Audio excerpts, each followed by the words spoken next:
A Mochi moment from Sadie, who writes, I'm not crying, you're crying. This is what I said during my first appointment with my physician at Mochi, because I didn't have to convince him I needed a GLP-1.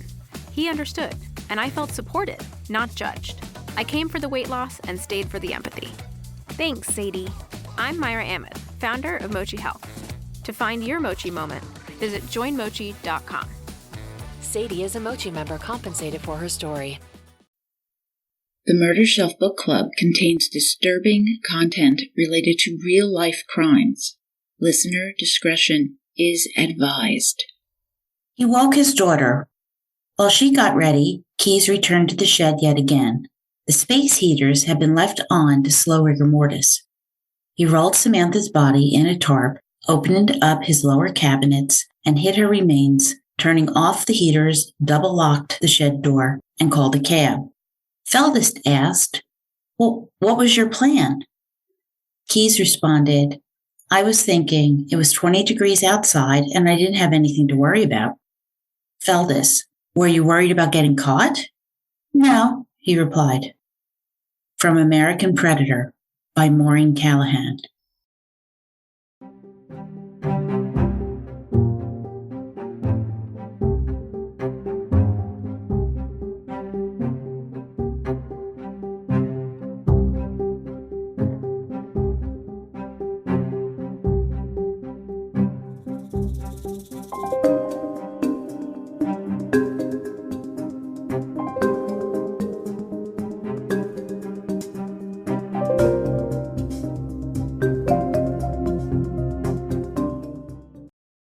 Hi, Murder Bookies. I'm your host, Jill, and I'm back with new episode 47, Meticulous Methods, Part 2, on American Predator by Maureen Callahan, an intense read on the investigation of serial killer Israel Keyes. I began this story last episode, 46, Killer Thaw, so if you haven't heard that one, do so. It will make a lot more sense. Before we begin, great news. My merch store is open on Spreadshop. I have a link on my blog, www.murdershelfbookclub.com, and you can find the link on Facebook, Twitter, and Instagram. Have fun getting your t-shirts, hoodies, water bottles, whatever you want, and send me pictures. Listen, I greatly appreciate your support of me and this podcast. And a shout out to my Iranian murder bookies. I see you as you hear me. So, in episode 46, part 1, Killer Thaw, up in Anchorage, Alaska, high school student Samantha Koenig disappeared from her job, launching a huge investigation. Once it was confirmed a kidnapping, the Anchorage PD and FBI tracked the suspect, who was using her boyfriend Dwayne's ATM card in the lower 48 states of Arizona and Texas. Bolos, be on the lookout. And some amazing police work down in Texas led to the arrest of Israel Keyes. The interrogation wasn't easy due to interdepartmental difficulties, as well as wrangling with an intelligent, manipulative killer with meticulous methods.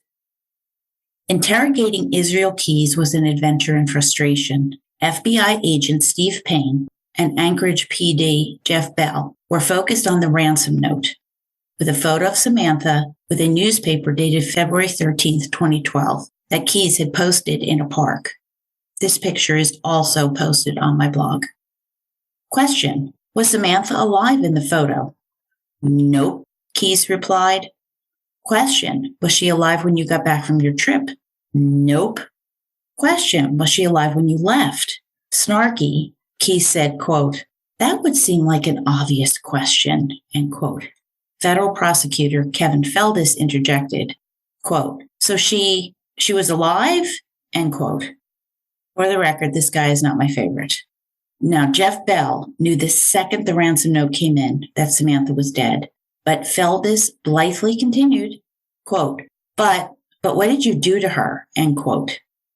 This short exchange is devastating, with Keyes definitely running the room. Quote, "I already know who I want to tell that story to, the lead detective," end quote, meaning Anchorage PD's homicide detective Monique Mickey Dahl. Question: why do you want specifically to tell her? Keyes smiled, quote, because that's the way I am, end quote. Feldes butchered the interrogation further, and then, probably exasperated, Keyes just out and out admitted he was responsible for killing Samantha. But first, Keyes now had demands or no blow-by-blow description. First, don't tear up his girlfriend Kimberly's house anymore and get his permission before searching further. And second, he told them, quote, I don't want to hear about you questioning her again. Obviously, you have no reason to trust me, but I can tell you right now that there is no one who knows me or has ever known me who knows everything about me really. I'm two different people, basically. And the only person who knows what I am telling you, the kinds of things I'm telling you, is me, end quote. Question, how long had there been two Israel Keyes? He answered, quote, a long time, 14 years, end quote. April 1st, 2012, back in Anchorage from Texas, Detective Mickey Dahl faced Israel Keyes. And typically, prosecutor Kevin Feldes began questioning Keyes rather than handing off to Dahl, threatening Keyes' cooperation again. Because there were too many people in the room, Keyes said he would provide what he'd called an abridged version of the crime, still trying to control the process. He commented, quote, some of this stuff is very personal to me, end quote. Steve Payne wondered if Keyes was getting off telling the details to a young, attractive detective. But honestly, who cared? The goal was to get the details. But Feldes, Payne knew, Feldes wouldn't leave the room without a fight.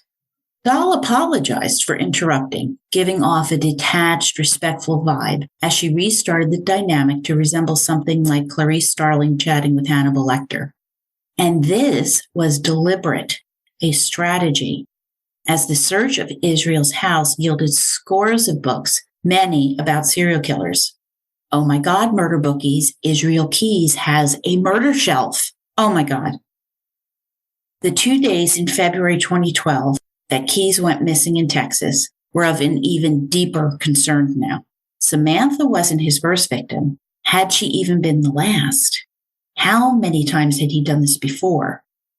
The team believed Israel Keyes was a serial killer, two different people, as he himself said. Dahl's first question wasn't about Samantha, though. It was about Israel's daughter. He didn't want her raised by his mom. Keyes' response, quote, very perceptive, end quote. Question, was he concerned about this now? No, not anymore, with Keyes stressing again that there were too many people in the room, indicating Kevin Feldes. White-knuckled, Feldes again pushed for a start with the abridged version, like Keyes wanted. So awkward.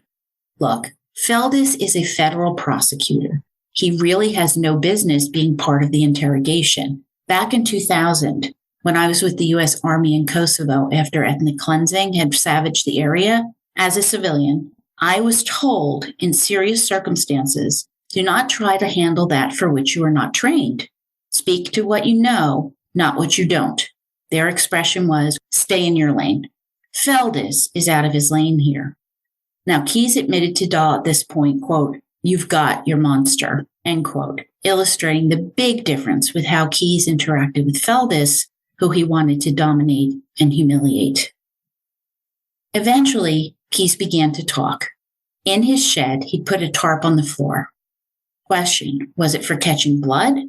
No, Keyes explained. It was just a shield he'd prepped a few days earlier with no person or plan in mind.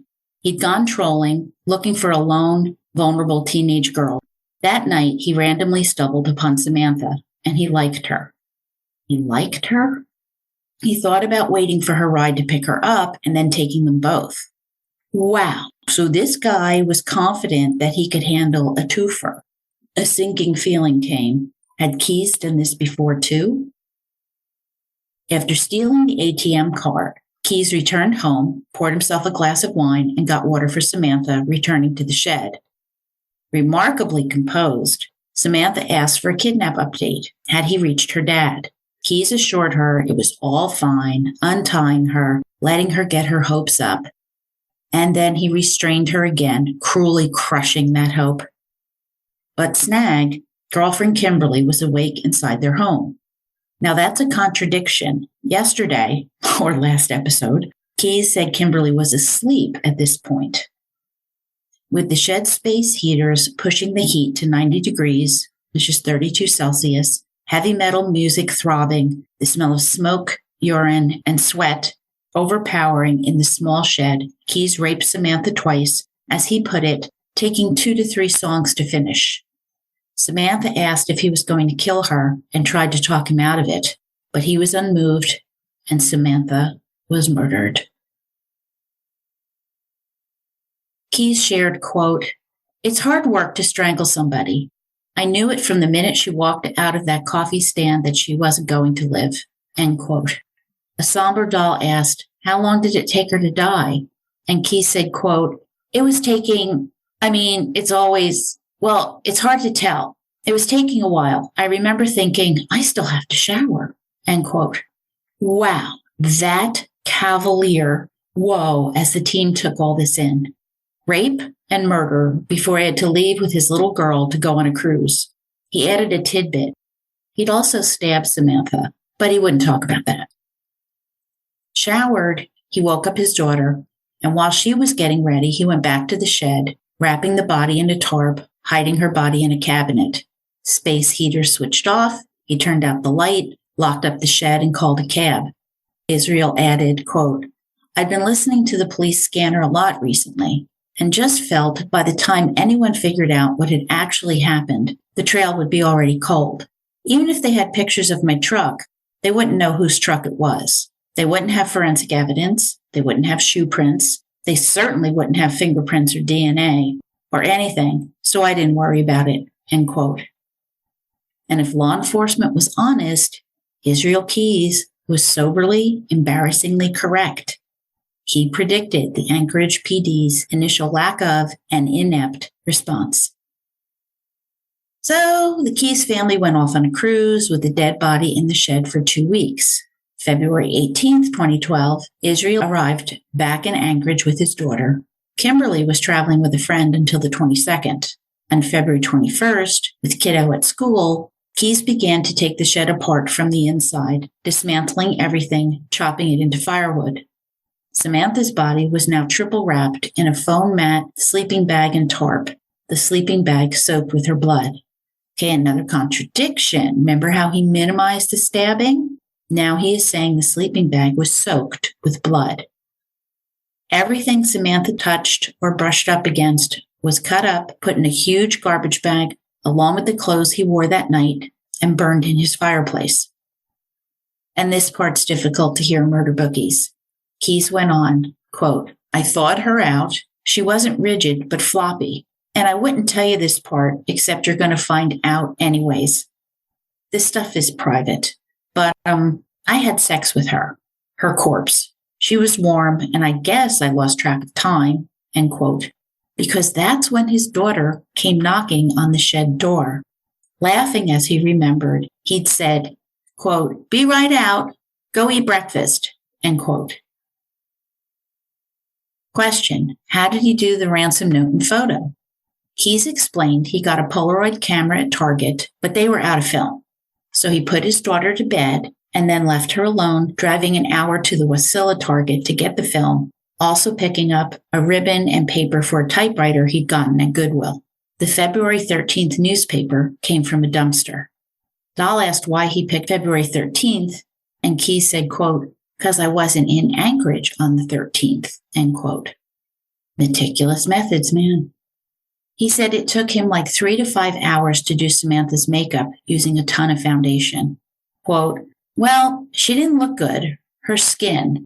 You could start to see the blood underneath the skin. I mean, she was in good shape, but she definitely didn't look alive, end quote. With Kimberly back now, he worked late at night, finding the hardest part was her face, which was expressionless. Well, yeah, she's been dead for 21 days, you ghoul. After glue failed, he used fishing line, sewing, so it looked like she was squeezing her eyes shut. Payne asked, quote, why did you go to all the trouble to do this? Keyes replied, it's obvious. The bottom line was to get money out of it, but at the same time, it's not like I didn't want to do it, end quote. Murder bookies, realize I cut out a lot here, leaving what I did because I thought it was necessary to understand what happened to Samantha and what was going on in this guy's mind, as horrendous as it is. Gloved, Keyes put the photos and the ransom note in a Ziploc bag, then posted it on Connors Bog Park community bulletin board.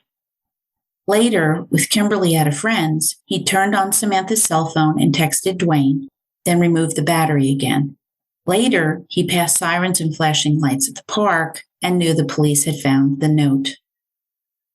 The police investigation revealed that Israel Keyes was struggling financially in spite of cruises and travel all over the place, which is why Keyes kept the ATM card, to get money. He claimed he had no idea his movements could be tracked using the card, which is somewhat mystifying for a very intelligent, organized guy, and I don't believe it. He just needed the money, and he took the risk. Time to move Samantha's body. Keyes said, quote, "She was starting to smell a little bit. I decided to get it done and figured out some excuses what I was going to be doing for 3 days," end quote. He placed Samantha into a large tote and dismembered her.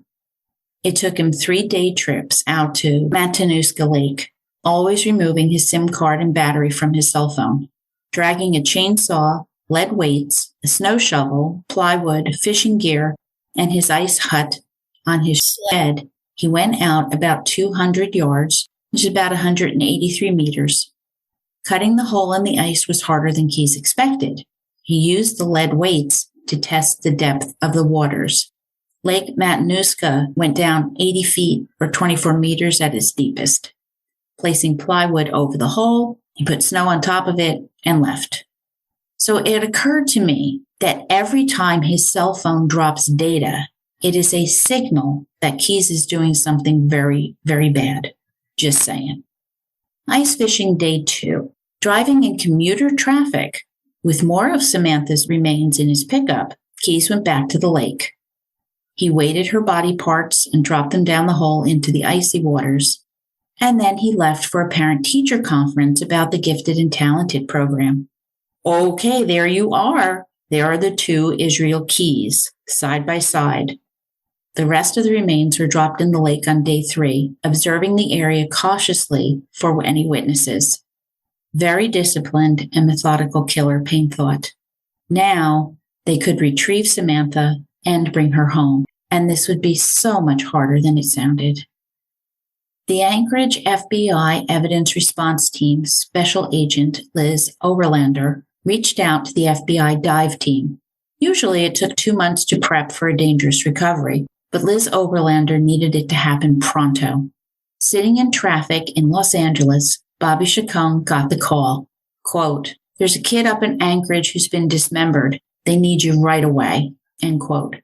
Chacon sent an email blast, "Report immediately," to his team of 6 to 7 divers. He called the FBI in Anchorage and was told, quote, "We have a confession. She's in the lake," end quote. Bobby Chacon had been diving for the FBI for 20 years.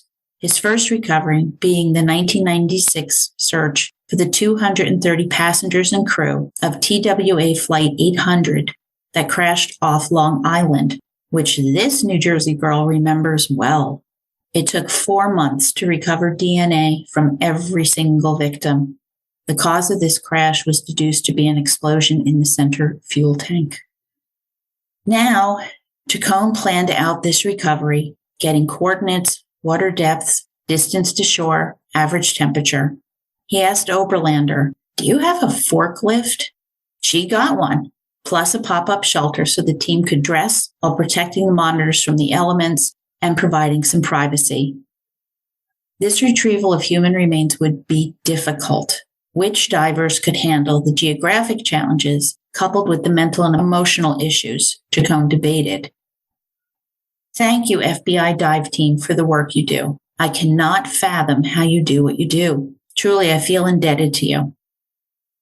Fathom. See what I did there? Now in Anchorage, Bobby Chacon was struck by the number of Samantha's missing posters everywhere. And he knew the FBI's arrival in town would trigger unease, federal agents being set in wasn't good. April 1st, 2012. Oberlander met Chacon, going to see the Keys shed being processed. Tools, clothes, plastic bags, spare parts all over, multiple shelving units, stuff slung on hooks. It reminded Bobby of Unabomber Ted Kaczynski's cabin. From his barren, remote Montana cabin, Kaczynski mailed bombs, murdering and maiming all over the U.S. until his arrest in 1996. 1996 was a big year, evidently. Ted Kaczynski was an off-the-gritter, a loner, paranoid, with an enormous distrust of the U.S. government. And this sounded a lot like Keyes. If half of what Keyes had said was true, Keyes was as organized and lethal as the Unabomber. April 2nd, 2012. Payne, Bell, Nelson were on hand as the dive team began with a moment of silence. The ice was close to 3 feet thick. Sonar equipment went down, and 2 hours into it, there were 5 pings, just as Keyes had said. Visual verification is mandatory. The 4-propeller ROV, remotely operated vehicle, went down, which would send up visual imagery. Almost immediately, it hit, and a human foot was seen on the screen. A jolt shot through Chacon and his team. He told Oberlander, quote, "I can now confirm to you that I have human remains," end quote. Cell phones lit up, buzzing the news. I have some photos that I took at CrimeCon 2018 when Bobby Chacon spoke about all this. They're also posted on my blog. 10 teammates prepared the divers. Their work under the water is so difficult that they prepare nothing themselves. Suiting up in 100 pounds of gear takes 2 hours, giving divers time to think what they might need, how long they might be down, order of recovery, what they'd find, all vital factors. The 10 by 10 feet or 3 by 3 meter triangular holes were cut into the ice that allowed them to shimmy themselves down while hanging on at a 45-degree angle necessary for leverage. The ice was thick, the water clear, and the press and observers had arrived. 7 p.m., diver Charles Bartenfeld, aka Bart, went in first. 15 minutes later, Bart made the descent, landing right near her torso, kicking up debris. Diver Joe Allen joined Bart, unhooking the body bag from his chest, and the 2 men struggled to secure the remains. Slipping, they rolled the torso into the bag, which was only slightly less taxing. The weights Keyes had wired on Samantha's remains could not be removed, and contrary to myth, bodies are not weightless in the water. So coupled with the anchors, the body bag was terribly heavy. Allen retrieved the arms, which were wired together nearby. Then his glove tore on a wire, exposing his flesh to the icy water. Chacon asked if he could gut it out. Affirmative. And a few minutes later, all of Samantha's remains were recovered, as a shard of nighttime sunlight shone through the ice, illuminating the exhausted divers. Bart and Allen would remain in the water until all the procedures were completed, protocols that were established by Bobby Chacon. Job done. The dive team was leaving Anchorage, where hope had shifted to grief, as indicated by a sign which read, "Our warmest condolences to the Koenig family." Bobby Chacon retired in 2014, and at his retirement party commented that he will never miss pulling another dead child out of the water. Later, driving home past Samantha's kiosk, Jeff Bell wept. He would never see the kiosk the same way. I will be interviewing Bobby Chacon about all of this after Second Cast in a few weeks. Please watch for that special interview. Fun fact, and Lord knows that we need one right about now, April 2nd gets about 14 hours of sunlight in Anchorage. I was in Finland during July, and believe me, you lose all track of time when the sun is bright in the sky at midnight. It's really disorienting, and it can make for some nasty hangovers too. Learning her body had been recovered, James Koenig and Dwayne began mourning in earnest, as well as the community, all grieving the loss of Samantha, her young life snuffed out too soon. But investigators knew it was just the beginning for them. Keyes had said, quote, "I have a lot more stories to tell," end quote. and they believed him. Who was Israel Keyes? The computers seized at the Keyes residence were key. They were key. The tip line also began to buzz. 17 calls came in from locals who had hired Keyes to work in their homes, and they were overwhelmingly positive. All right, Keyes did great work. He was reliable, friendly, worked alone, and most were hoping his arrest was a misunderstanding. A friend of both Keyes and Kimberly's, she'd hired him to work on her home too, and he'd bring his daughter along, and they were adorable together. However, one day she caught Keyes giving her a look that leveled her, causing real fear, but she convinced herself it was nothing. You know what I'm going to say, guys. Trust your gut. Right before Samantha went missing, Keyes hadn't shown up at work and didn't return her calls. Alarmed, she went over to his house knocking. Eventually, Keyes answered the door. She could smell alcohol. He was disheveled, hollow-eyed, a complete shock to her. Keyes said he was okay. Quote, "It's just the Alaskan winters. They've got me down," end quote. Common enough complaint, she believed him. A tip came in from Maine. The Keyeses had lived in Idaho with a Christian identity group preaching white supremacy. Another caller from Texas spoke about Heidi Keyes' church, describing it as a cult. Maureen Callahan writes, quote, "The group are Koreshian, followers of David Koresh. They have interrupted other church services yelling, 'You are going to hell!' They clean guns, talk about explosives. Men from the group have multiple wives who are young and often teenagers or preteens. Neighbors are scared to death for their safety and their children's safety," end quote. Now that's kind of scary. By the way, it was later learned that one of the Anchorage FBI guys had hired Keyes for a renovation. Yeah. FBI agent Kat Nelson examined Keyes' computers, finding hundreds of photos of faces. Women, children, men, middle-aged, old, all races, slim, overweight. I mean, pick a variable, it was represented. In many cases, the photo was attached to a news story reporting a disappearance or a missing person flyer on social media. Among them were photos of Samantha Koenig. Were these potential victims or victims? Or information? Call in the FBI profilers. Armin Showalter, one of the best serial killer profiles at the Bureau, told Payne he just didn't know. He'd never heard of a kidnapping murder like this one. No one in the BAU had.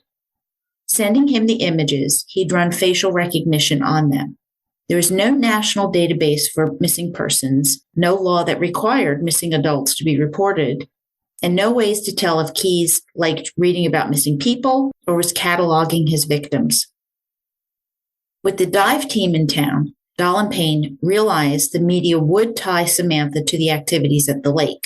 They reassured Keyes that the media would have extremely limited information about what happened to her, protecting his daughter as he demanded. This resonated, but he said ominously, quote, "This case is not the end, and you'll never find another body without me," end quote. But at that moment, Israel was fixed on firing his attorney, Rich Kurtner, asking if Payne and Dahl could help him. An interesting development, evidence of maybe some trust being built, but the police legally have zero input into attorney-client relations.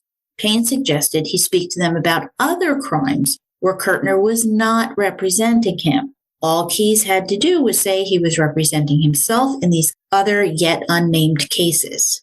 And this was when Kevin Feldis began trying to threaten Keyes, saying he only had leverage because he has information. If another body is found anywhere across the country, controlling the media would be problematic and Keyes would lose. Keyes was not buying it. He spoke with contempt. Quote, "Here's the deal. I know what you have because I know you have the computer. I'm only going to give you the dots that I know you're going to eventually connect. And frankly, if I hadn't been picked up in Texas, that computer would be in a landfill right now. I am not going to talk about things unless I know I'm going to get what I want," end quote. Well, question, what did he want? Answer, and execution date. The room fell silent. This was the polar opposite of his initial demand for no death penalty. Keyes went on to explain, quote, I want this whole thing wrapped up and over. I could end up in a federal supermax prison somewhere the rest of my life, which is what, if my attorney has his way, that's where he wants me to go. And that's not what I want. I want this whole thing wrapped up in a year, end quote. Click. Of course, Keyes would then want to fire his defense attorney, Rich Kirtner, who is among the staunchest anti-death penalty defense lawyers in Alaska, if not the country. Quote, from today, start to finish, I'll tell you about everything. I'll plead guilty to whatever. I'll give you every single gory detail you want, end quote. Question, why was he willing to speak now? Quote, I want my kid to have a chance to grow up. She's in a safe place now. She's not going to see any of this. I want her to have a chance to grow up and not have all this hanging over her head. If I end up in prison, I know how this works. You're going to keep looking and you're going to keep going back, and I don't want news about me. And frankly, I've already talked to my attorney about. Don't tell me! Feldis emphatically cut him off. It is against the law for the prosecutor in a case to have any information about the constitutionally protected discussions between a defendant and his lawyer, which is why Feldis should not be involved in this interrogation in the first place. Don't like this guy one bit. Payne interjected, seizing the opportunity. Quote, there's a firestorm coming. Bosses get nervous. They get out their FBI playbook, and it says we send out leads to all the field offices, and they go interview people and put pictures in the media, and it takes on a life of its own. If we have a card to play, maybe there is something we can do to put the brakes on that, end quote. A minute of silence went by. Keyes said, quote, all right, I'll give you 2 bodies and a name, end quote. A Google Earth view of Burlington, Vermont came up. Immediately in another room, Grodin and Nelson were Googling missing couple Vermont as profilers at Quantico texted questions. Question, Bill and Lorraine Currier? Israel Keyes confirmed that they were his victims. A couple in their 50s, average, middle class, little chunky. Lorraine had light brown hair, eyes crinkling when she smiled. Bill was a big guy, so it wouldn't be easy to take control of one of them, let alone both. Israel spoke.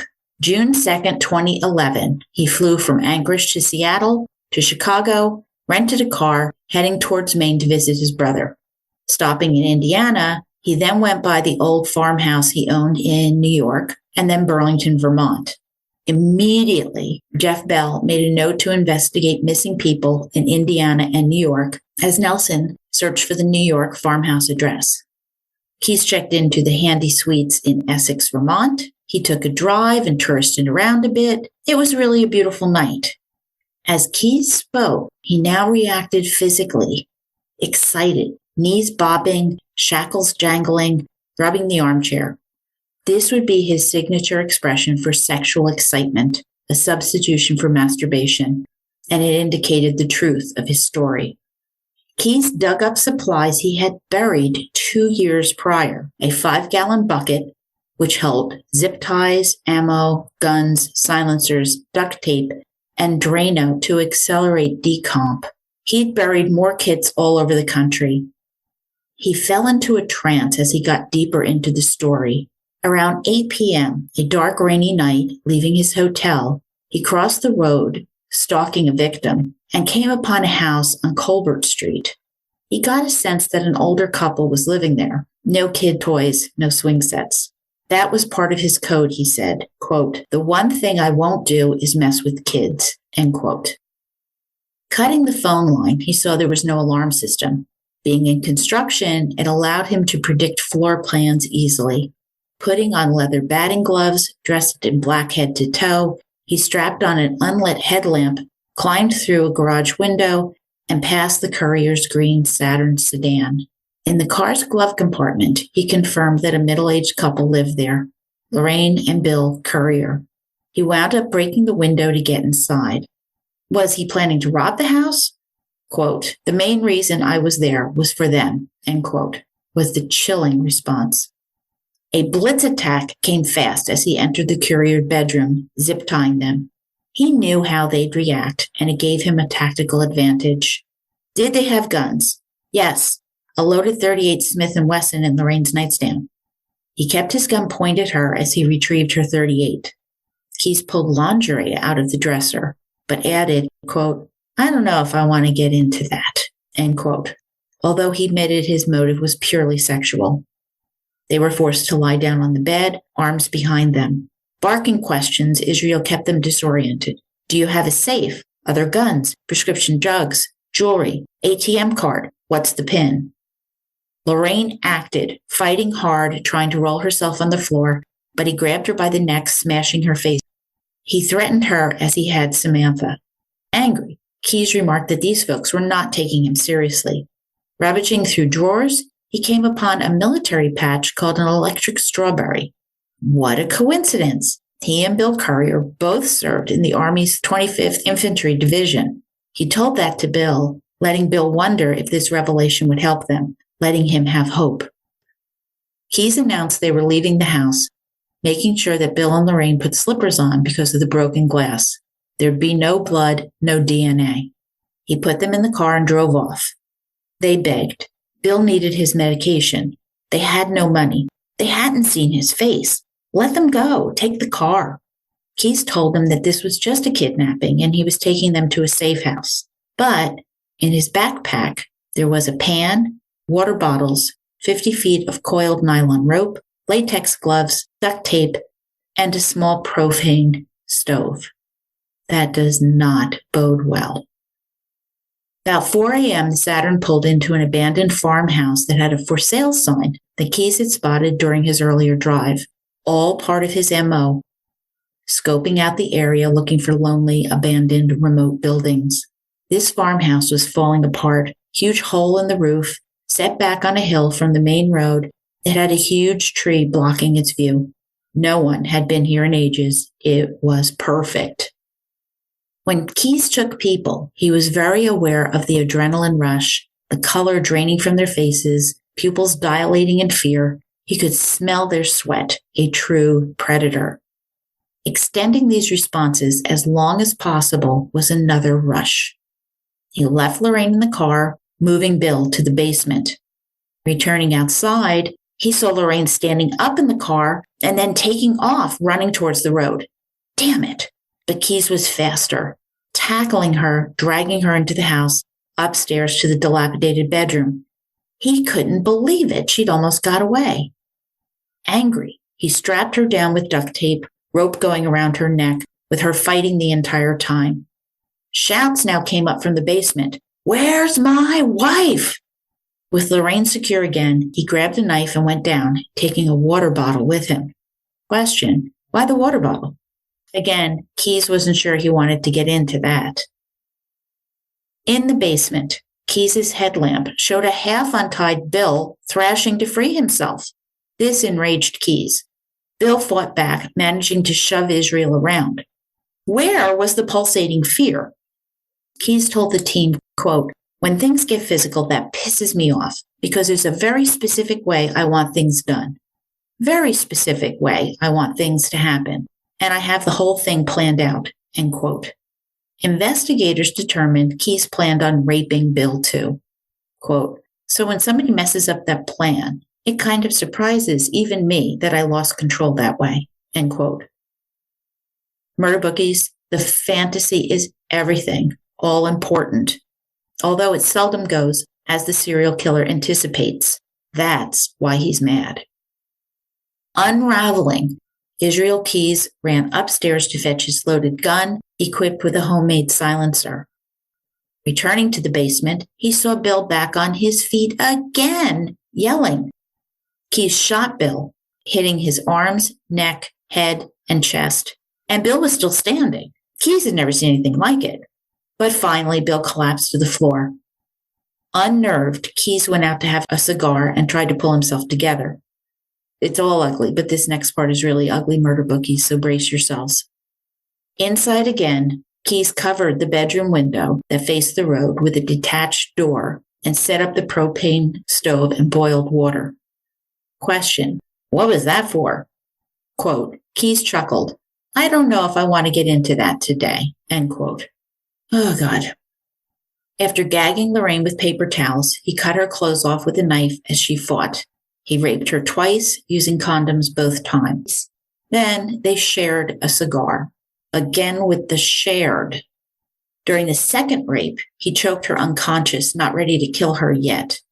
It was clear to investigators that Keyes was reestablishing dominance as Bill's resistance had emasculated him.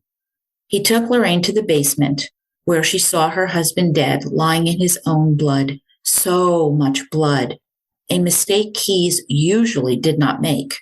Wearing gloves, he strangled Lorraine with a rope, double-checking to make sure she was dead.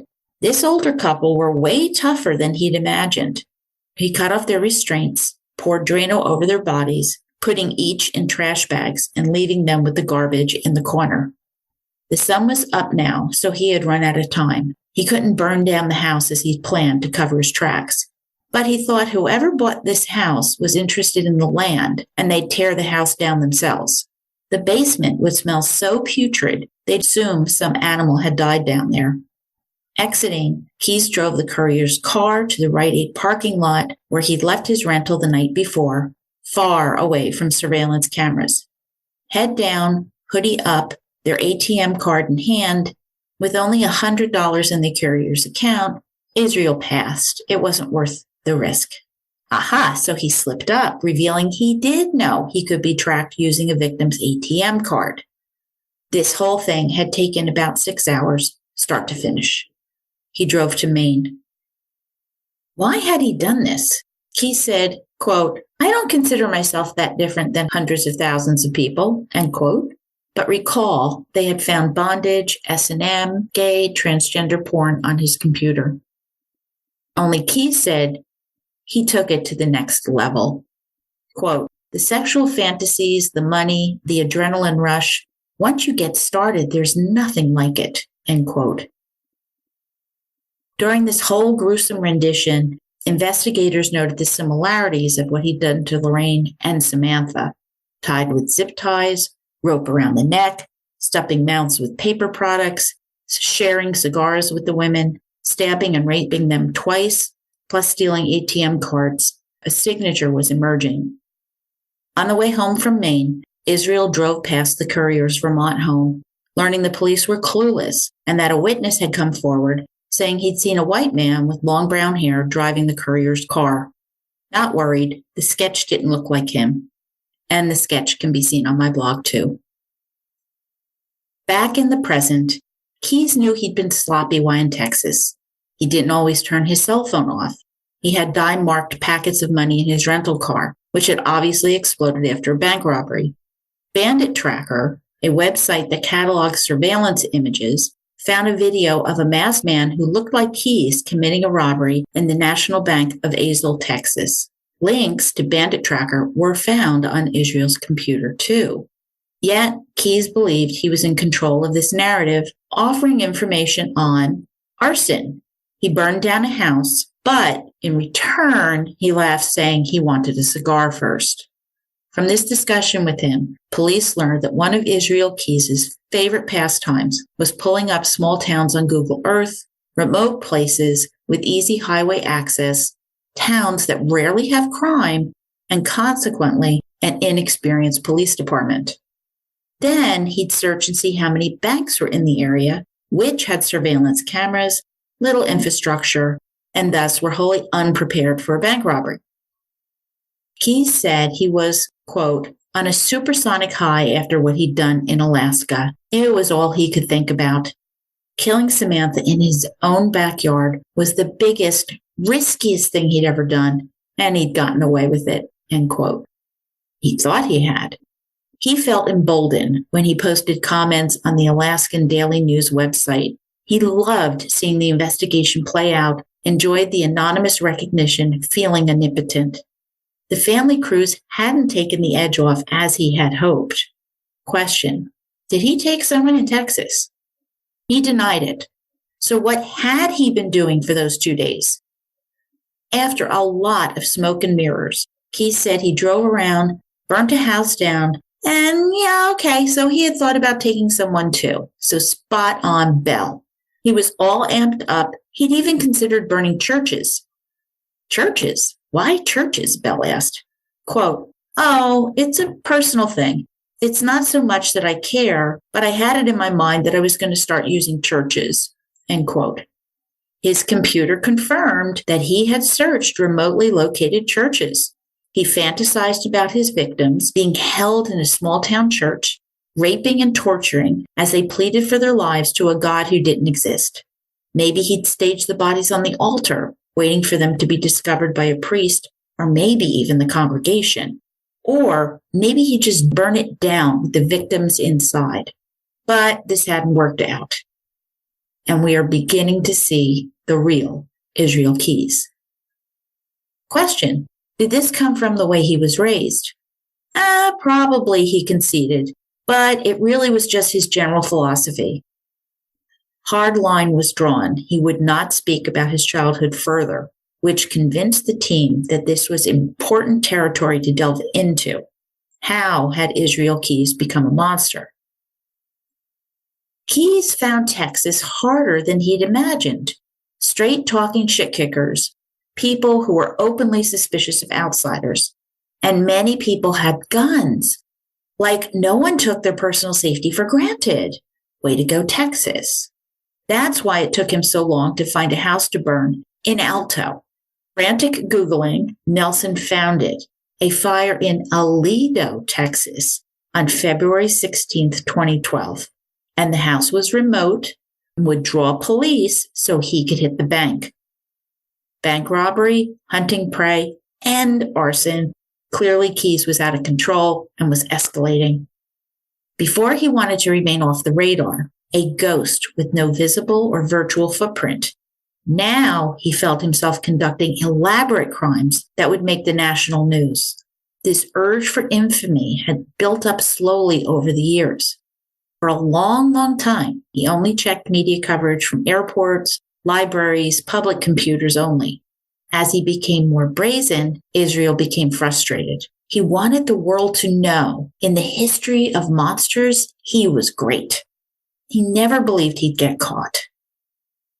Now, the Aledo house was a train wreck, having a lot in common with the Courier's farmhouse. Was this a diversion so he could go rob a bank? Quote, "I didn't need a diversion," he replied, end quote. Another contradiction. So far, Keyes had gone into detail on what he had done February 13th, 14th, and 16th, but not the 15th, the day he was found by his family in Clybourne next to his mud-splattered rental car, filthy, erratic, after 2 days missing.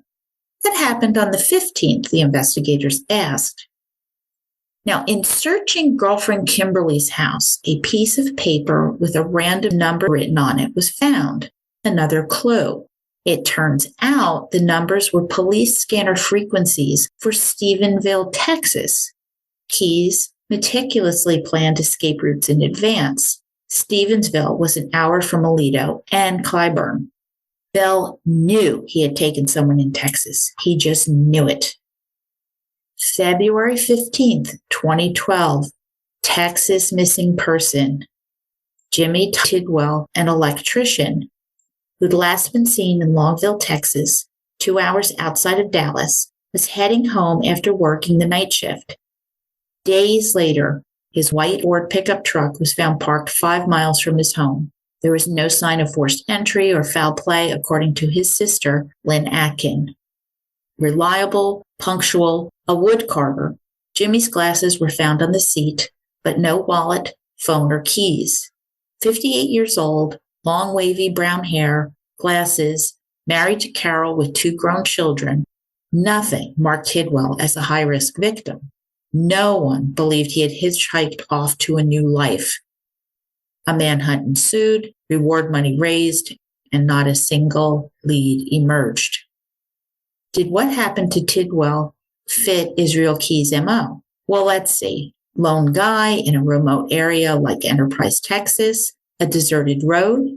His truck found at another location where highways intersect, State Highway 315 and Farm to Market 95, and a body possibly dumped at a third location to confuse police, possibly Lake Pat Clyburn, located 57 minutes from Stephenville, a lake area where a rental car could get stuck in the mud. Well, it sounds plausible to me. And grim fact, Jimmy Tidwell often wore a white hard hat on the job. In the Azle surveillance video, the bank robber was seen wearing a white hard hat with long wavy chestnut hair, this happening the day after Jimmy went missing. And oh my God, the robber's hair looked a lot like Tidwell's. Keyes gave them a horrifying clue. He, quote, hadn't been wearing a wig, end quote, at the Azle bank robbery.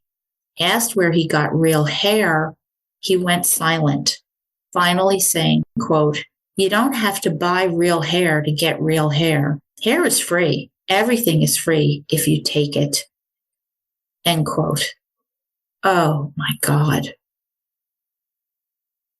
Meanwhile, the FBI was using facial recognition to try to identify the hundreds of photos found on his computer, comparing them with those on NamUs and the National Missing and Unidentified Persons website, finding 44 matches. 11 were teens, 10 smaller children, the youngest a year old. One thing I won't do is mess with kids, huh? Serial killers lie, murder bookies. They lie. They would continue to identify the remaining photos. Anyone who disappeared during Keyes' timeline had to be considered a possible victim. The shed where Samantha was held and Israel's pickup truck revealed no evidence, both frustrating and sobering. FBI profilers were flabbergasted. Keyes was one of the most terrifying suspects they'd ever encountered. His MO was entirely unique in the realm of serial killing. He avoided detection through Americano coffee-fueled travel, buried murder tools, retrieving them years later, shunning technology, no GPS, only paper maps, turning his cell phone on and off and removing the battery, all new. Cat Nelson actually reversed this on him like I suspected. He was doing something when his phone went dark, and these dark spots were breadcrumbs to follow, a tell. Callahan writes, quote, until Samantha, Keyes had left no digital trail, no cell phone, no credit card activity. Until Samantha, he swore he'd never killed in his own backyard. Decades of mayhem and geographical boundaries unknown. If Israel Keyes existed, someone even more diabolical would follow. They needed to understand the forces that built Israel Keyes, the first sui generis serial killer of the 21st century, end quote. Traditional investigative techniques continued as new additions, FBI agents Ten Hala and Colleen Sanders, began to research Keyes' fascination with several serial killers, hoping for insight. Keyes especially liked FBI profiler Roy Hazelwood's Dark Dreams, Sexual Violence, Homicide, and the Criminal Mind book, where Hazelwood expounds on specific deviations of the sexually sadistic criminal. These are no criminal record prior to arrest, giving the appearance of a happy domestic life, and compulsive driving. Oh my God, that's Keyes, right? Hazelwood explains there's a, quote, shared tendency among psychopaths, feeding an overarching need for control, freedom, and constant visual stimulation to counter the boredom they feel, end quote. Another passage was spot on Israel Keyes. Quote, the sexual offender is never fully inactive. He may not be acting out against a specific victim, but he will be making plans, selecting new targets, acting out against other victims, or gathering materials. He is never dormant, end quote. Whoa. Keyes is the poster child for these sexual sadistic criminals, albeit with his own unique twist. Hala and Sanders saw that Keyes had borrowed some of his methodology from other serial predators, revamping their techniques. Israel's biggest role model, Ted Bundy, killed all over the country. James Mitchell de Bartolevin kept at least one kill kit. John Robert Williams He was a trucker, and he killed in one state and left bodies in another. Dennis Rader, BTK, posed at least one of his victims in the basement of his church, taking degrading Polaroid photos the camera used by Israel Keyes. Of Keyes himself, Hazelwood said this. He, quote, was among the top criminally organized minds he had ever encountered. But Keyes should not be mistaken as lacking emotion.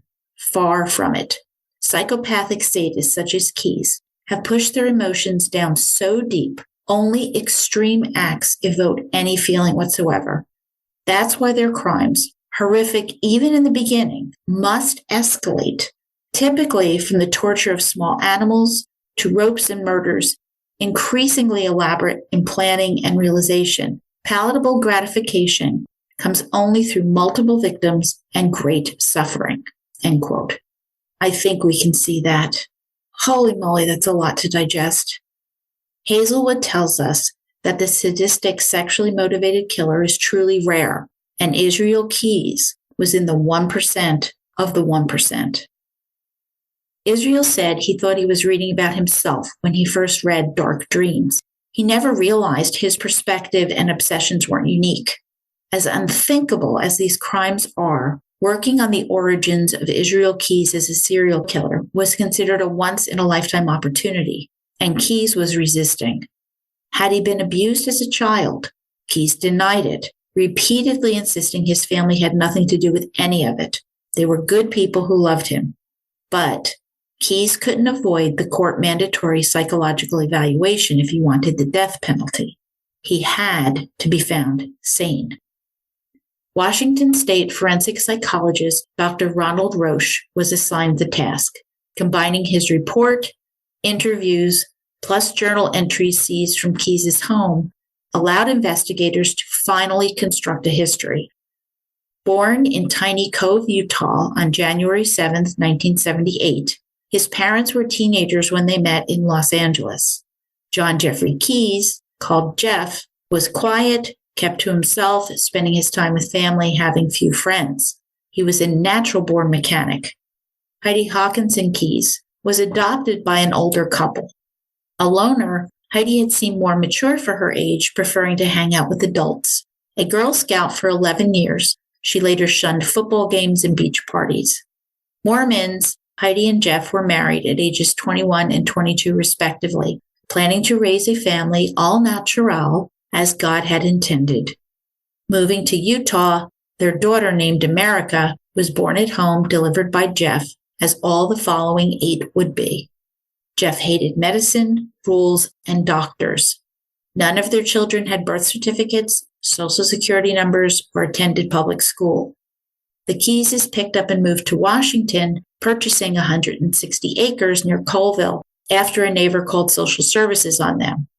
Israel, their second child, was 5 when they rented a one-room cabin without plumbing, heat, or electricity. Jeff ran a meager repair shop while building a house for the family, chopping trees down himself. A deeply religious woman, Heidi found Jeff's religious beliefs extreme. No TV, no radio, no telephone, no computers. The outside world was an unknown entity. Living in poverty, the kids sensed they were missing out on something. They learned to recite scriptures, wear hand-me-down clothing and shoes. Israel's toes were disfigured from years of poorly fitting shoes. While they loved their children, the kids provided free labor, cleaning, chopping, babysitting each other. Israel emerged as the man of the house when Jeff wasn't home, cooking, sewing, braiding hair. That's where he learned it. Patiently attending to his siblings. Heidi Keyes felt superior. She wasn't materialistic. She was a nonconformist. Her children were thriving, raising them without the help of science, capitalism, or government. Medical issues? Well, they were treated by herbs, oils, and tea. They didn't even have Tylenol. As the cabin filled up with babies, Israel and his sisters moved outside to a tent. In winter, Heidi took them to California to visit Jeff's mother, who lived in a trailer in Palm Springs. By the time baby number 5 was due, Heidi had had it, telling Jeff she needed a real house, not a tent. Jeff's response, It was in God's hands. All right, that would have been a much longer discussion in my home, just saying. In Colville, Washington, they joined a militia-based white supremacist anti-Semitic church called the Ark, just in time for impressionable 12-year-old Israel's interest to swell. What could go wrong? This sliver of the outside world included two new friends, two brothers, Chevy and Cheney Kehoe, who were about Israel's age. As Mr. Kehoe fixated on the coming race war, his sons were taught about guns, and Israel loved this. He had been obsessed with guns since he was 6. It was his grandfather who taught Israel to shoot. Not long after, Israel began breaking into homes, stealing guns, and selling them illegally. While Heidi and Israel both downplayed this time, investigators recognized its developmental importance. By the time he was 14, Israel's behavior escalated. He realized how different he was from other kids. Once, Israel caught a cat, put a cord around its neck, shot it, and it ran around vomiting and crashed into a tree. Israel didn't react, but the kid he was with threw up, traumatized, and ran to tell his dad. And that was the last time Israel went into the woods with anyone else, a witness. This is the classic progression from child to full-blown sadistic psychopath as described in criminology textbooks. They practice torture and killing animals for pleasure, hone their skills, and then graduate to humans. Adult Israel couldn't understand why these acts were so cruel. During the psych eval, when asked if he'd ever hurt anyone badly when a child, Keyes minimized, quote, "A few minor scuffles. I'm pretty much non-confrontational," end quote. Non-confrontational, huh? Ask the couriers about that one. At 15, Keyes began to build his own cabin away from his parents. Heidi did not approve. He was just too young, but didn't try to stop him. By now, Jeff had completed the family home with a fancy generator, stove, and propane for lighting. But Keyes realized he had to be alone. The stark reality was he'd hunt anything breathing, and animals were no longer enough. His skills included being able to camouflage himself, heightened senses, knowing how to butcher a deer.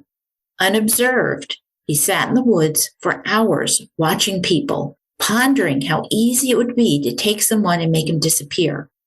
An arrest came at 16 for shoplifting, and he was forced by his parents to move back home. By now, Jeff and Heidi had left the white supremacist Ark religious cult. This is when Israel told his parents he didn't believe in organized religion, thinking they'd understand. Rude surprise, his father disowned him, from favorite son to pariah in a flash. Heidi, however, still loved her son and supported him, refusing to go along with Jeff. And Israel told the team, quote, "Mom saw past that. She cared about me," end quote. At 18, Keyes took a construction job and started dating the boss's daughter. In his journal, he admits having shameful, sinful thoughts about her while continuing to write Bible verses. Odd for an atheist. Heidi and Jeff forbade this dating, saying Israel and his girlfriend could only write letters, with Israel complying. But the home front was not going smoothly. Other Keyes children were causing problems, describing themselves as sinful, lepers, and the forsaken. By 1996, the family relocated to Maupin, Oregon. Giving up his girlfriend, Israel moved, continuing his codependent relationship with his mom, who continued to sabotage his efforts to be an independent adult.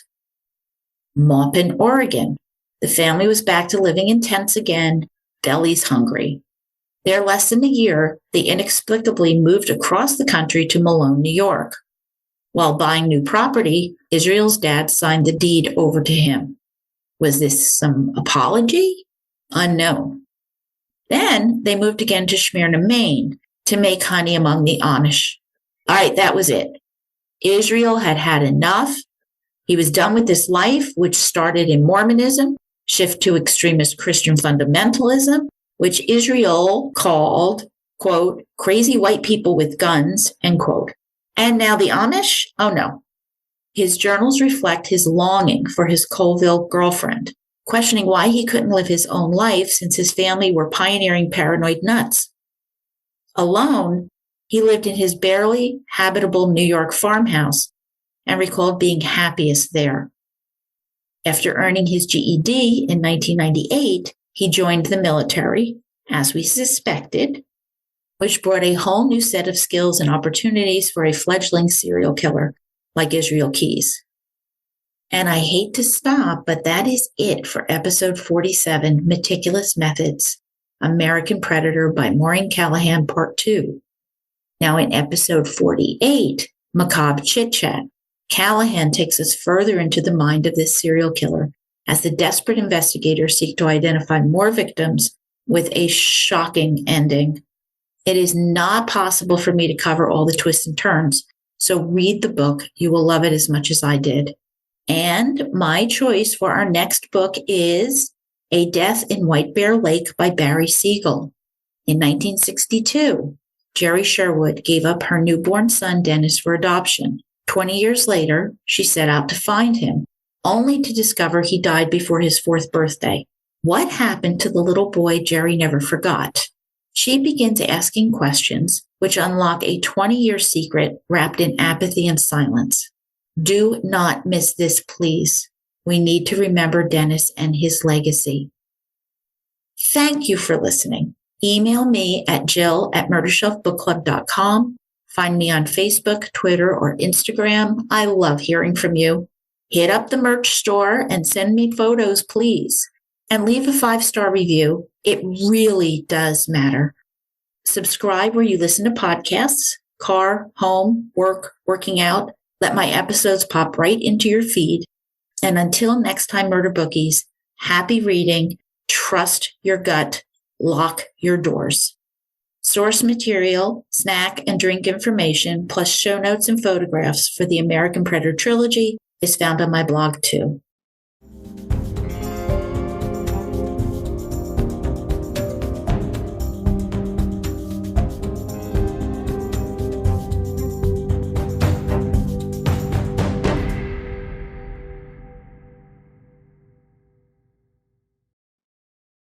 Written and produced by Jill, all rights reserved.